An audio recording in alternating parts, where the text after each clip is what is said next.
Bismillahirrahmanirrahim. Assalamualaikum warahmatullahi wabarakatuh. Alhamdulillahirabbil alamin. Assalatu wassalamu ala sayyidina Muhammadin wa ala alihi wa ashabihi ajmain. Amma ba'd. Alhamdulillah kita bisa melanjutkan pembacaan tafsir Qur'anul Azim, tafsir Jalalain. Yang insyaallah kita mulai ini di surat Al-Fatihah. Surat Al-Fatihah yang artinya surat pembukaan.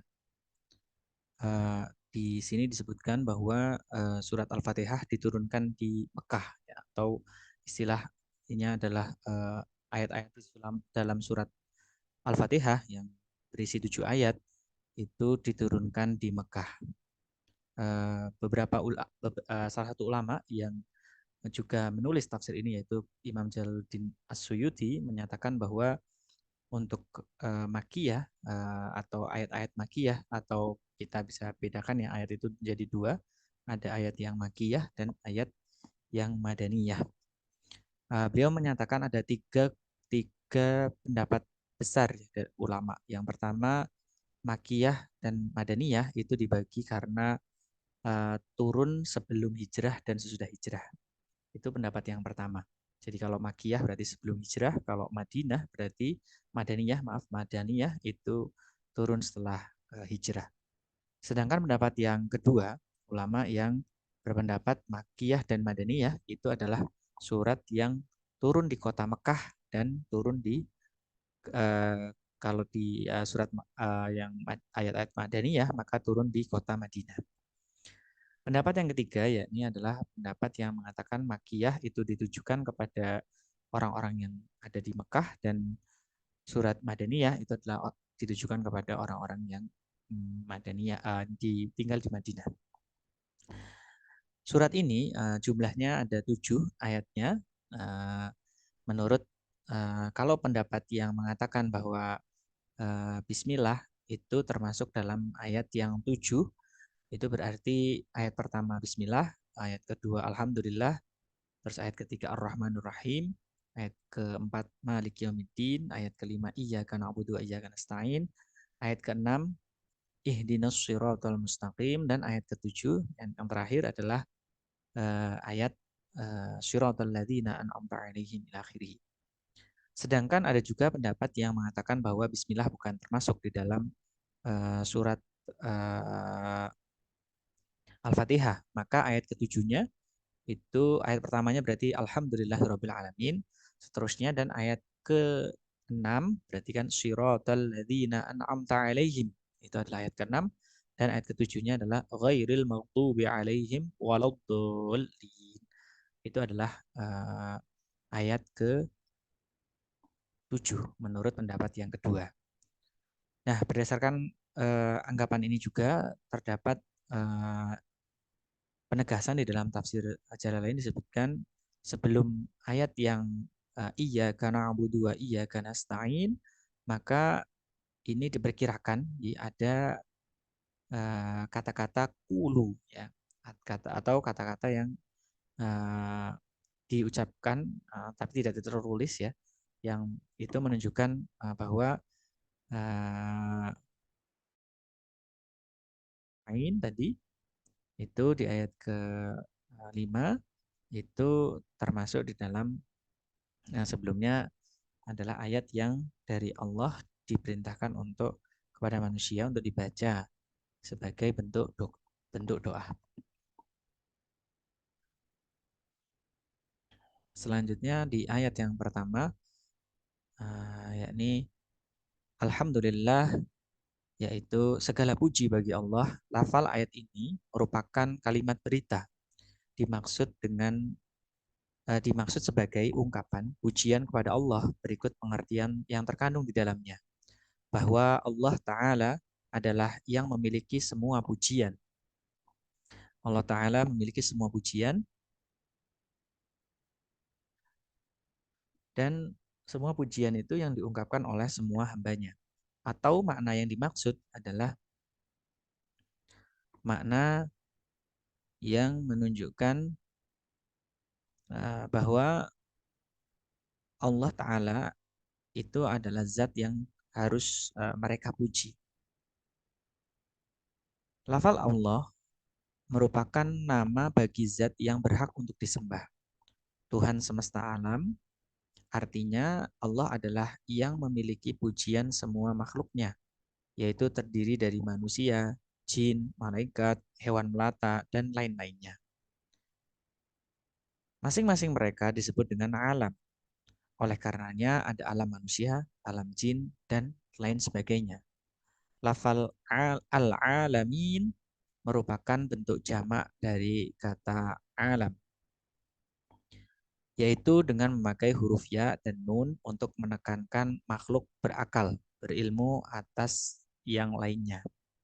Kata alam itu berasal dari kata alamah, tanda mengingat. Ia adalah tanda bagi adanya yang menciptakan.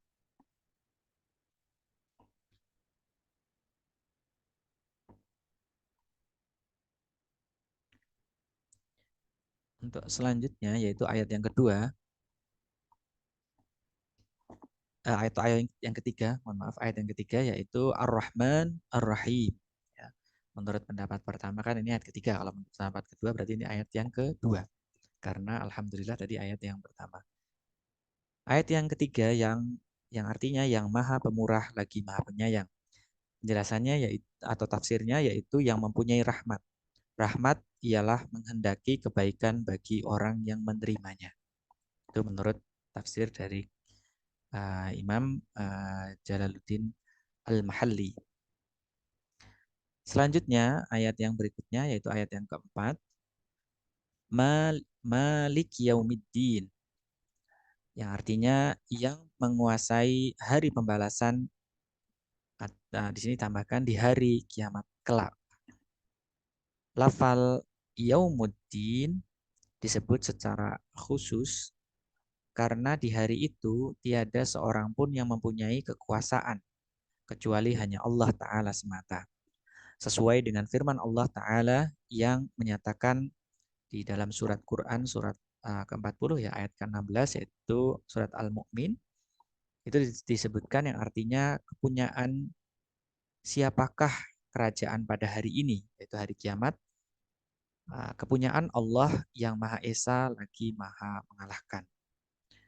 Bagi orang yang membaca Maliki, maknanya menjadi dia yang memiliki semua perkara di hari kiamat. Atau dia adalah zat yang memiliki sifat ini secara kekal. Perihalnya sama dengan sifat-sifatnya yang lain. Seperti ghafirudz dzambi, yang mengampuni dosa-dosa. Dengan demikian, maka lafal Malik Yaumiddin ini sah menjadi sifat bagi Allah karena sudah ma'rifah atau sudah dikenal. Jadi pembacaannya ada yang Malik Yaumiddin, ada yang Malik Yaumiddin. Jadi mimnya panjang ya. Yang berikutnya, ayat berikutnya yaitu ayat yang kelima, disebutkan Iyyaka na'budu wa iyyaka nasta'in.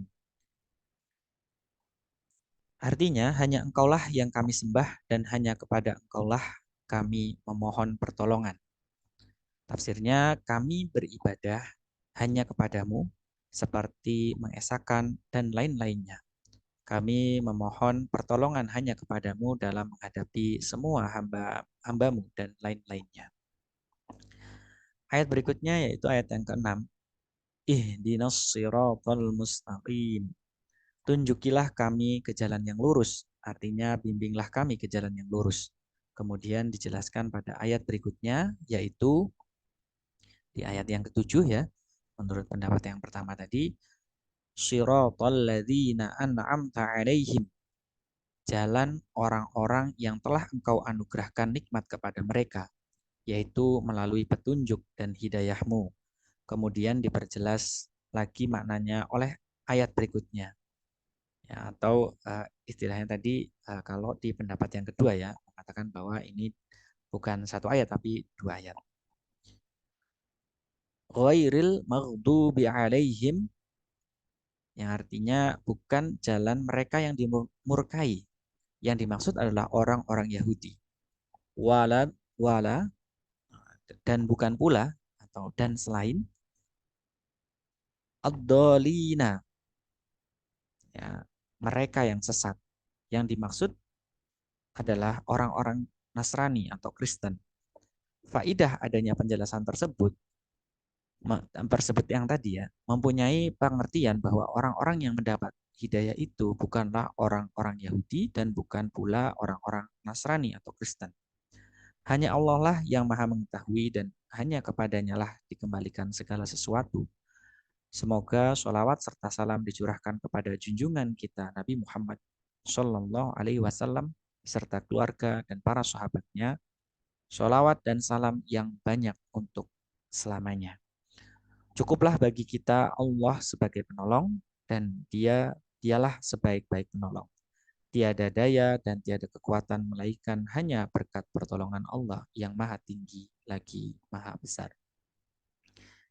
Kurang lebihnya mohon maaf. Wallahu a'lam.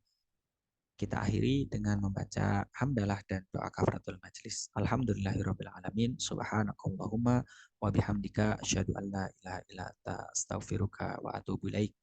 Wallahu muwaffiq ila aqwamit thariq. Wassalamualaikum warahmatullahi wabarakatuh.